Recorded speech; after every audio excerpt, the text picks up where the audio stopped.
let's focus on sports. Let's do what this podcast does. Let's focus on the Celtics, Ev. And it has been unusual going back to the stoppage on, what was it, March 11th, I believe it was, that we had that last game. So it has been a few months. It has been weird more than anything else. It's hard to find the right words for it because, in some ways, like you said, it feels like it's been years. In other ways, it sort of feels like we just had sports and not, maybe it's between The Last Dance and some of the other 30 for 30s and rewatching old games. It doesn't really feel like, I don't know, in some ways, I keep saying that, but in some ways it doesn't really feel like it's been that long. Like we haven't just been totally shut down, but in reality, it has been months. So it'll be great when everything comes back here pretty soon. Well, I'm gonna fight you on that because if you go back, the last game was March 10th. Celtics won against the Pacers. I don't remember this game at all whatsoever. They won 114, 111. I remember the two losses before that, Utah and Oklahoma City. They had chances to win both those games at home. Boston did, and they blew both of them. But it's been, and by the time we actually play games, it's going to be 4 months since they've played a game, and that's an insanely long time. Because again, you have the normal NBA calendar where you have continuous play, and then you have the playoffs, and then you have that 4-month break where some stuff happens, right? Because the NBA has become a 365 sport. You have the off season where free agency has now become like the sexiest part of the NBA. Who cares about playing games anymore? It's all about trades and where everybody's going to free agency. And then the draft happens. And then you have like a dead month where like baseball is kind of getting towards the end, but it's not quite there yet. Football training camp has started, but that's like kind of early in that. So there's like this little dead zone of nothing in sports, and that's usually the hardest month. Since we've gone through this, I will never complain about that 1 month of like dead time in like March. Or it's like February because you're not quite at March Madness yet, and it's just after the Super Bowl. That 1 month is tough. And then this month in the summertime is always really tough. I'll never complain about either of those ever again because at least there'll be something on TV for me to watch, unlike right now where you can – I mean, look, golf's back. Thankfully, golf is back. NASCAR is back. There's been UFC events. Soccer's doing its thing. So it's not like we're totally out of the woods. We have nothing but the main sports that we're all interested in right now. The NBA picking up where it left off, starting the playoffs, NHL getting ready for the playoffs, which is I love the NHL playoffs, and of course baseball starting. So we're getting sort of back to normal, but the past 3 months have been a little brutal for sure. MJ's doc, obviously helped us out a little bit, but other than that, it's been just really, really tough. I guess there's a part of me that sort of feels like, what is time?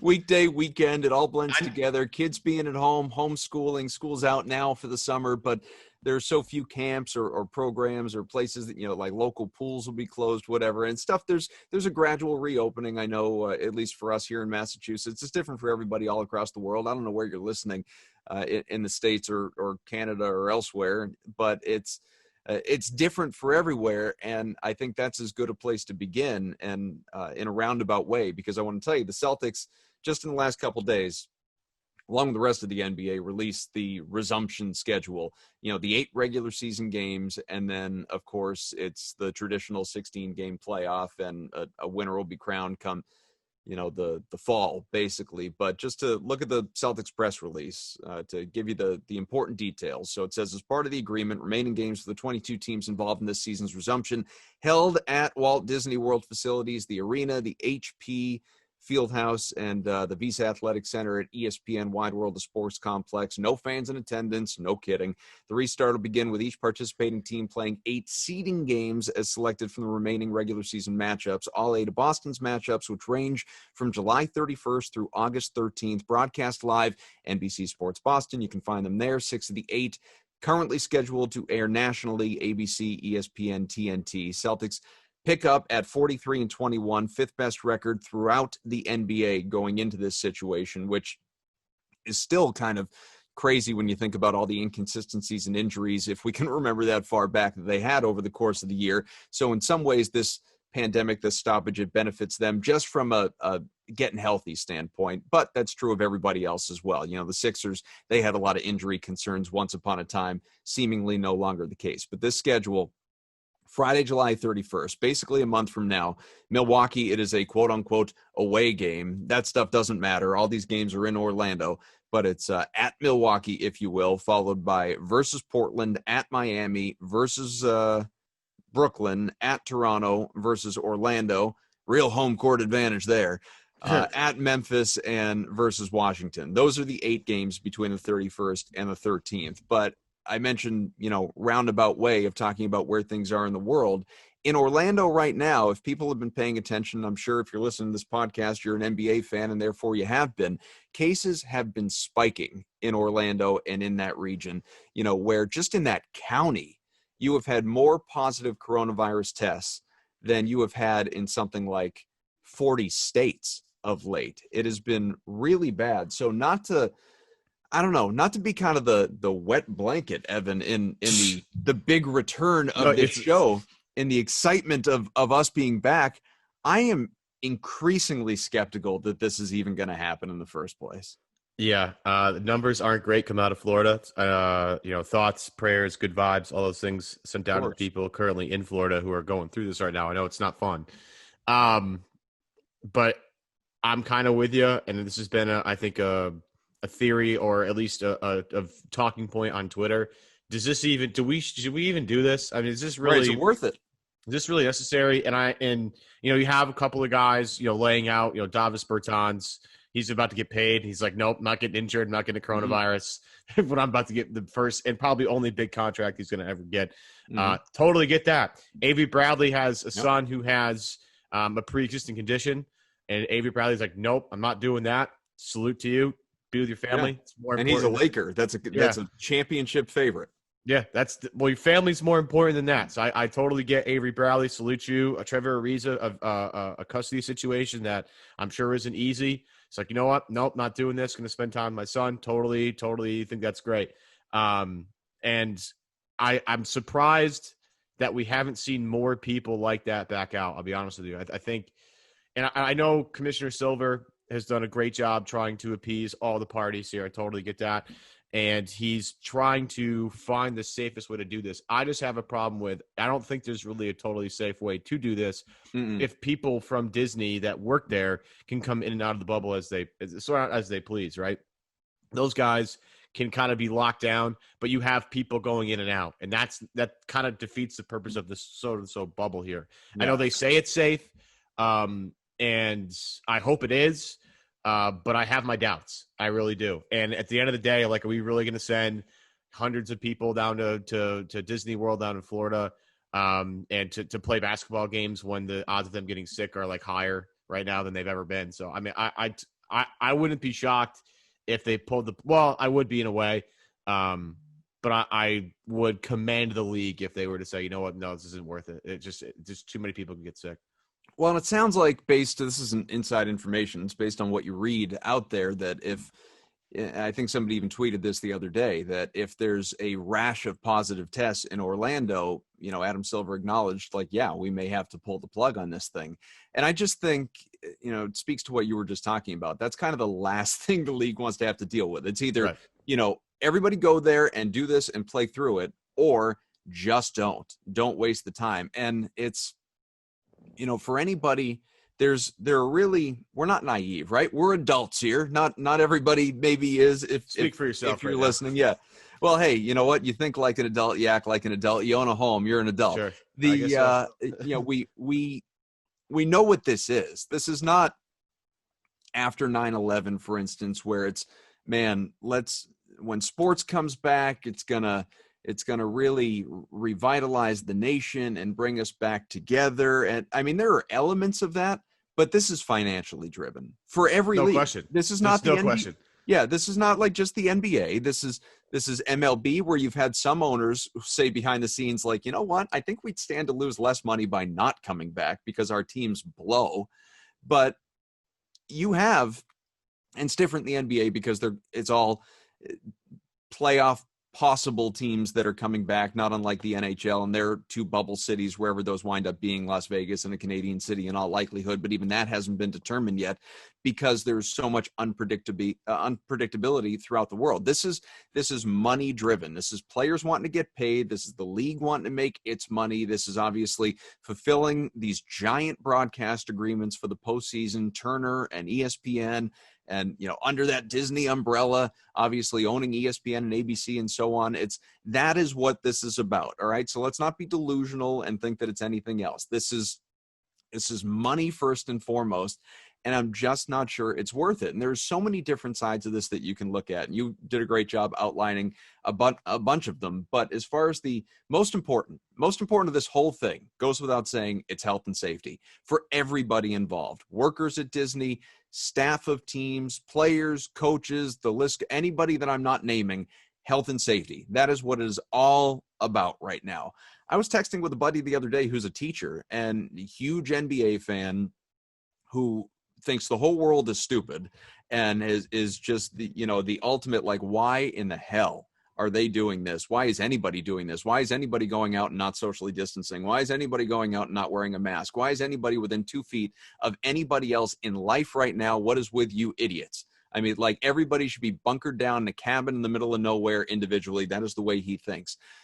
But he's saying, look, I mean, I'm a teacher. If I'm going back to work, if I am in the classroom teaching people in the fall, I'm less safe than these people who are, than these players in a bubble. Right. So, if you want to look at it that way, then what the hell? Sure. Go for it. I guess, give it a chance. But I am fearful, like we said, of this thing coming to a crashing end, either kind of before it gets started or once it gets underway and you have all these teams there. I didn't realize at the beginning of this whole thing, something that you brought up, it's a very important detail, and I think a lot of people weren't really thinking about it at the beginning, that most importantly, the bubble wasn't truly a bubble, that Disney employees were going to be coming in and out as their shifts go. That in itself is not a bubble. You can say that players, you can't go out, coaches, you can't go out, and then it becomes, and we can get into this in a little bit, the test of endurance, mentally, emotionally, psychologically, all of those things. But just sheer physical behavior, how safe are they? I would feel way better about this whole thing if Florida wasn't going through this massive spike that they're currently going through. Yeah. Like if you had taken, and we're fortunate here in Massachusetts where the numbers have been under control. I'm not totally sure in terms of like county wise where you're at, Adam, but where I am in Berkshire County, our numbers are tremendous. And, you can kind of, ease up a little bit. Everybody's still wearing a mask, and all these things. But our numbers here are terrific. In Florida, they're spiking to be an all-time high. And that's where you're like, wait a minute. Okay, we're about to send all these people down there into a hot spot to play basketball here. Like, if I know they would never do this, but if we could send everybody to New Zealand and just have games in New Zealand – where they've completely eliminated this thing and they have like fans inside stadiums watching soccer games, which is totally awesome. I'm super jealous. If we were to send them there, I would feel way better about this whole entire situation, but we're not doing that.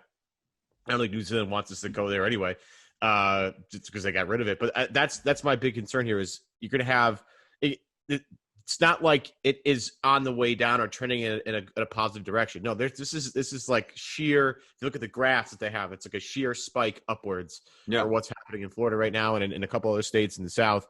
And it's just scary. And it's like, okay, do we really need to do this? I know there's a lot of money at stake. Totally get it. And when you're a billionaire and own all these teams and you hate losing money probably more than the average human being does because you have so much of it, but you hate losing it. I totally get it. I understand it. But I think it's a little selfish, a little bit. And I understand, look, I understand players like, look, we gotta, feed our families, take care of people. Like we need paychecks. Totally get that too. But all of us regular humans are also struggling with this. Okay. So let us figure out what we need to do first. And then we'll worry about things that are, I know sports are important, but they're not that important. We'll get to that stuff later. We need people to sort of resume their normal lives before like NBA superstars and baseball players and football players resume theirs. So again, I'm skeptical this is going to work. I would love for it to work. It would just be great to feel normal again to watch. Like trust me, if everything goes to plan on Friday, July 31st, when the C's tip off against the Bucks, I'm going to be in front of my TV on Twitter, ready to go, probably with several drinks in my hand, ready to party it up and watch the C's again. But I have a hard time envisioning that actually happening without something going wrong. And that's I think that should be the first thing we think about, not like, hey, when do we get sports back on TV again? Well, and that's the thing. Like, we're fine, right? We've been fine. And maybe not everyone has been fine, obviously, from a health standpoint or financially or all the important concerns in the world. With regard to sports, we've been fine. It's not, you haven't run into anyone, I'm guessing, that it's like, oh my God, when are we going to see games again? I can't even function right now. How am I going to, I can't talk to anybody. I need to be left alone until we see games on TV. I need live sports. Like, that's not, we've been fine. There are more important things in the world. I mean, we can't see loved ones. My parents cannot physically touch or hug their grandkids, and I am far from the only one in that boat. The vast majority of people are in that boat. You maybe have not been able to see your parents or any siblings, or like go out and hang out with friends just to have a drink from closer than 6 feet, even if the numbers are better in your area. Like, it can only be so relaxed. And then, so let's, I don't know, we can go on and on and on and on. I think we've got this topic. Look, we're both skeptical of this whole thing going down. I hope it does. I hope things go well. I hope everybody stays safe, but I'm just skeptical about the whole thing. Yeah, I think this format is obviously something we hopefully don't duplicate ever again. Sure. But I think this format favors teams that have a lot of mental toughness. I think because again, you're out of your element, so to speak, right? You talk about no home court advantage, the ability to not sleep in your own bed or have the same diet or whatever, et cetera, et cetera. This is going to take a lot of mental toughness from a lot of these teams, and I think that favors teams with veterans on it. So I think you look at the Lakers and LeBron, who's been through everything you could possibly imagine. Mm-hmm. LeBron looks at this, is like, oh, well, this is just a new challenge. Sure. We were down 3-1 to the greatest team of all time. So I think we can handle this. Right. And he has Anthony Davis with him. So it's not like he's not going to have help.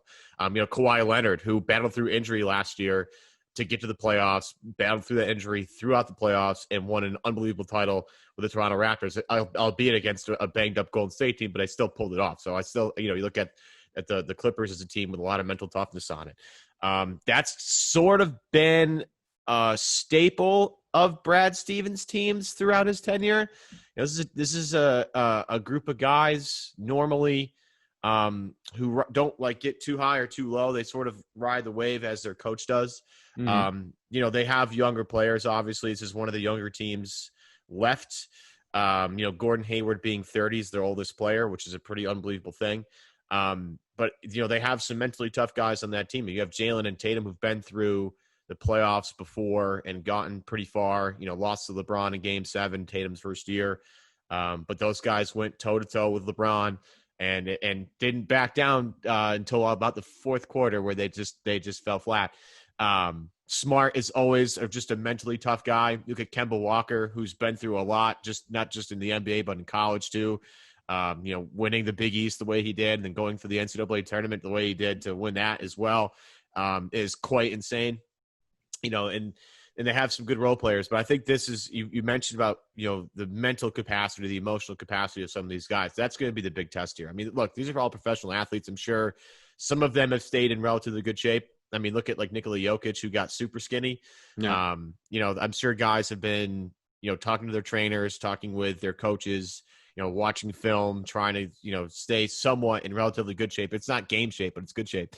But I think the mental capacity is going to be the bigger test that it's ever been. I really believe that, because it's such an unusual thing to happen. This has never happened before. You're going to be in a gym where you haven't played. Like there are summer league gyms, and most of these guys haven't played a summer league in quite some time, right? Yeah.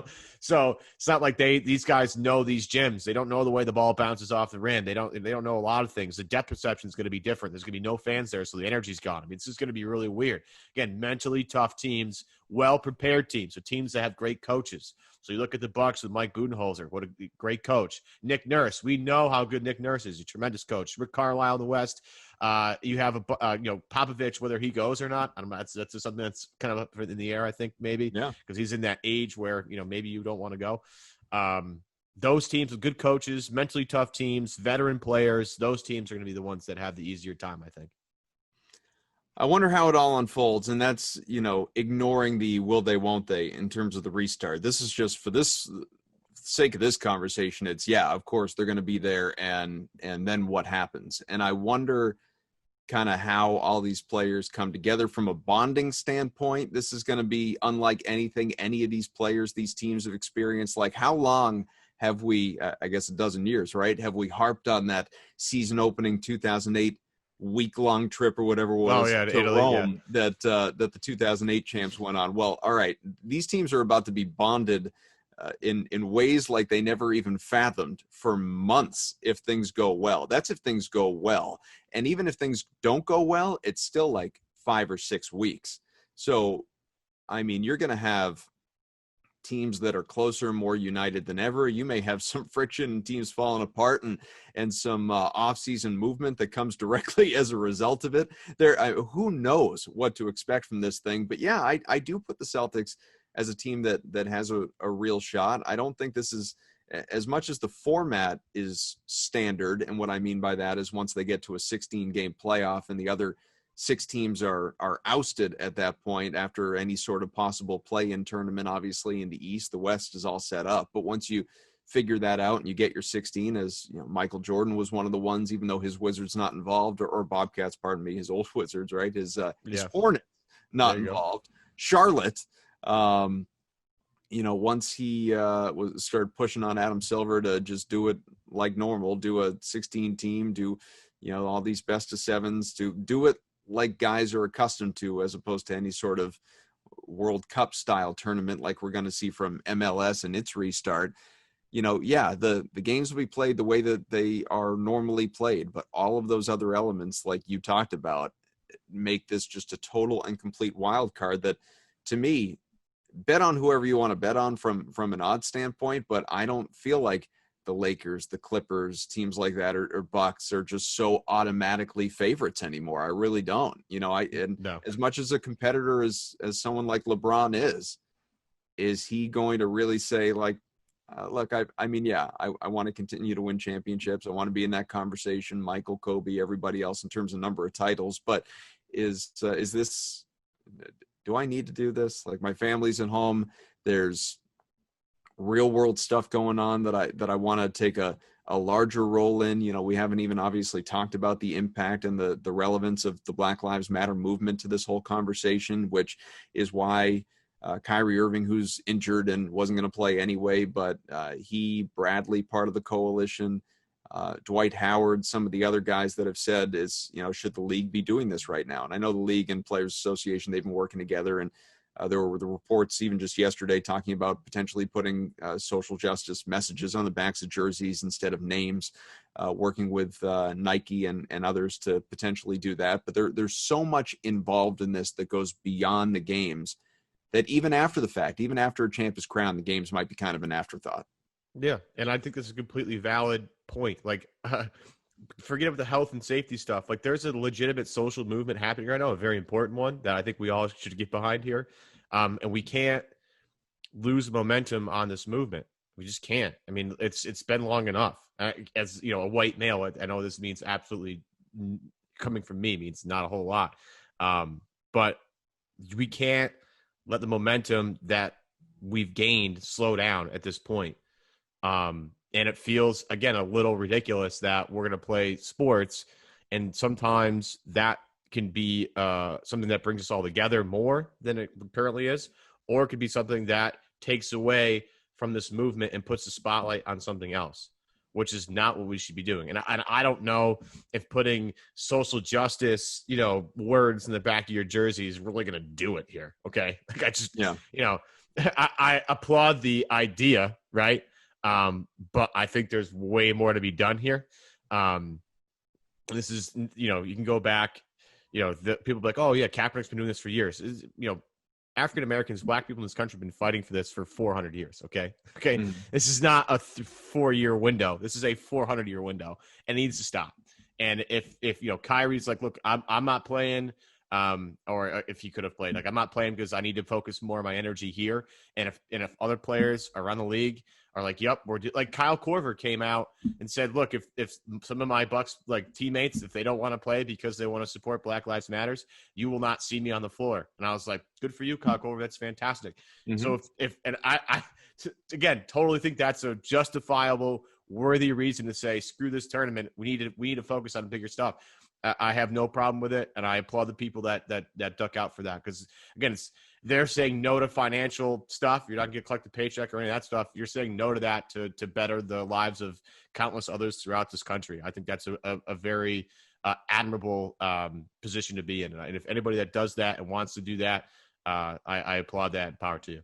Yeah, it's one of the elements of this conversation, and we'll wrap here, but it's one of the aspects that, as the days, weeks, these shows go on to get closer to teams reporting to Florida and obviously games on July 31st, if in fact everything is under control and they happen, and I'm sure the league is going to try its damnedest to try, obviously, the number of guys that do continue to drop out, if they do, is going to be one of those things to watch. It's really going to be interesting. Like you talked about, Bertans for one reason, Bradley for another reason. We haven't even had guys drop out yet specifically for the movement reason, but will that happen? It very well may. So and like you said, I'm not going to blame anybody. This is all of this is way more important than sports, than playing games, than, millionaires earning paychecks that they'll start to collect again in the future. Like, they're fine. They're good. They're economically stable, far more so than the vast majority of us. So I'm just really it's hard not to just be interested and fascinated by the whole thing. I know here in this show we really didn't get into the Celtics specific chances. Evan did a really good job outlining what the roster looks like and whether there's how they'll approach this thing mentally, but from a talent standpoint and physically and health and all that stuff, we can do that in the shows to come as we get closer to these games. But can we do one just for the people, just to wet the whistle a little bit? Yeah, please. One, Tatum obviously is the most important factor here, right? Like, if let's just say these games get played and everything goes well, Tatum's, these 8 games that they have prior to the actual playoff starting, Tatum's resumption of what he was elevating to is by far the most important thing that they can go through here. Like, he has to, because, look, this is a good team, even if, Tatum isn't going to be superstar Tatum, right? But if they get the guy, since he was announced an all-star, if they get the guy that from that day to March 10th, that makes you think that they have a real shot. And Tatum's emergence as a two-way force, especially as an isolation scorer over the past, what feels like 8 months ago, but the end, that February, March was unbelievable. And I was watching highlights, and I go back, watched a couple of different games. You watch the Laker games, you watch the games against the Clippers, where he's like going at Anthony Davis in isolation, like 28 feet from the basket and scoring over him. He's attacking Kawhi Leonard off the bounce. He's attacking Paul George and leaving him in the dust off the bounce. And I'm sitting here like, this is exactly what Boston needed if they were really going to take that leap to be a real true contender. And if Tatum's going to be that guy and Kemba's healthy again, they have as good of a shot as anybody with this format to really win this thing. I just, that's when the ball rolls out on, if they even play on July 31st, watching Tatum is going to be the most important factor in this whole thing. And I can't wait to see it in a way, but I also can wait because there's so much other stuff going on that's way more important. But to wet the whistle a little bit and give everybody at least a little bit of basketball, I am just overly excited in a way, but also not overly excited to watch Tatum play again. If you get what I mean. No, I totally get it, and I'll save my thoughts for the next one on him, and as we start to get into guys. But I think you're right. He is absolutely the most important player when it comes to this restart and what he looks like. And I don't mean what he looks like physically necessarily, because if you saw any pictures of him on social media in the last couple, the haircut's so bad. Looks like an absolute mess. The hair, the beard, all of it. He looks like he lived in a cave for he looks a couple months and he looks like into the world. He looks like if Trae Young had better hair, which is like not a compliment. Okay. Trae Young, I don't know what Trae Young has. Like that is just the best. The best way I've seen it described is like if a lollipop got caught under the couch and you pulled it out, and it had all this like hair stuck to it. Like that is the best description of Trae Young's hairstyle. And my description of Tatum is like if Trae Young had more hair, this is what it would look like. And yeah, hopefully really hopefully he's taking care of himself more from the neck down than he has. I hope so. That's rough, bro. I mean, look, we're all not looking good at all. I mean, none of us are looking great after this whole thing, but no. He has a little bit more resources at his disposal than the average American. I think he could find a way to tighten that up a little bit. He need that fade back. Private barber over with the mask and in a hazmat suit. Yeah. Just do a quick cut.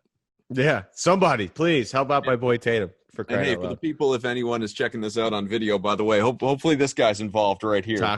Taco, yeah, looking forward to that. But all right, we'll save future thoughts for future shows because there are a number in this restart for us as well to hit on. But hey, we're back, baby. Us, hopefully the NBA as well, as long as everything health and safety wise cooperates, which I know is the we always talk about. Hey, who's the X factor for blah blah blah? Well, this is the biggest X factor of them all. We're going to keep an eye on it going forward. These shows back weekly, folks. Celtics Beat, part of the CLNS Media Network. My thanks to Evan Valenti. Good to see you again. Good to talk to you again. Been a little bit. I know, right? It's like I'm dying here, but I'm glad we're resuming some sort of normality, which is great. Sports are coming, folks. I'm Adam Kaufman. Thanks so much for being with us. We'll talk to you again real soon.